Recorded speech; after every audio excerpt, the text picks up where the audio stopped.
సత్యసాయి జిల్లా పెనుగొండలో గంగమ్మకు చీర సారా అందించి మంత్రి సవిత జలహారతి ఇచ్చారు. మంత్రి గొల్లపల్లి రిజర్వాయర్ వద్ద పూజలు నిర్వహించి చెరువుకు నీరు విడుదల చేశారు. జగన్ లండన్ వెళ్ళొచ్చి మైండ్ దొబ్బిందని వ్యాఖ్యానించారు. వైసీపీలో ఉన్న 11 మందిలో ఒక్కొక్కరుగా వెళ్లిపోతున్నారనే భయంతో జగన్ 2.0 అంటున్నారని ఆమె అన్నారు. వైసీపీ పార్టీ శకం ముగిసిందని అన్నారు. రాష్ట్రం ఖచ్చితంగా ప్రజలకు జవాబుదారీగా ప్రజలు మమ్మల్ని ఏమైతే ఆశించారో, ఏదైతే ఈ రాష్ట్రం అభివృద్ధి బాటలో జరుగుతుంది, ముఖ్యమంత్రి చంద్రబాబు నాయుడు గారు అవుతారని నమ్మకంతో ఓటేశారు. ఆ నమ్మకాన్ని మేము నిలబెట్టుకుంటున్నాం. ఒక పక్క పోలవరం పనులు మొదలైనాయి, ఒక పక్క రాజధాని పనులు, అమరావతి పనులు మొదలైనాయి. ఏ ఊర్లో చూసినా పల్లె పండగ, పల్లె పొలం పిలిచింది.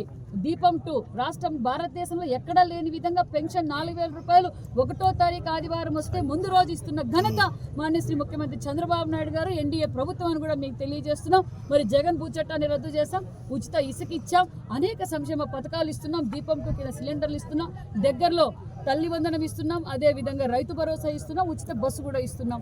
చెప్పనివి కూడా సంక్షేమ పథకాల్లో మేము ఏదైతే మేనిఫెస్టోలో చెప్పని కార్యక్రమాలు కూడా చేస్తున్నాం. ప్రజలందరూ నమ్ముతున్నారు. అనేక పరిశ్రమలు చేస్తున్నాం.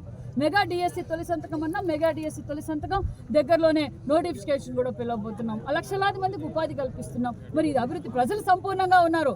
జగన్మోహన్ రెడ్డి దగ్గర ఉండే 11 మంది కూడా ఎక్కడ జారిపోతారు, ఒక్కొక్కరు జారిపోతున్నారు. ఆ 11 మంది జారిపోతారని చెప్పి 2, 3, 4, 0 ఇవన్నీ డ్రామాలు అనే విషయం తెలుసు. వాళ్ళకి డ్రామాలు ఆడటమే.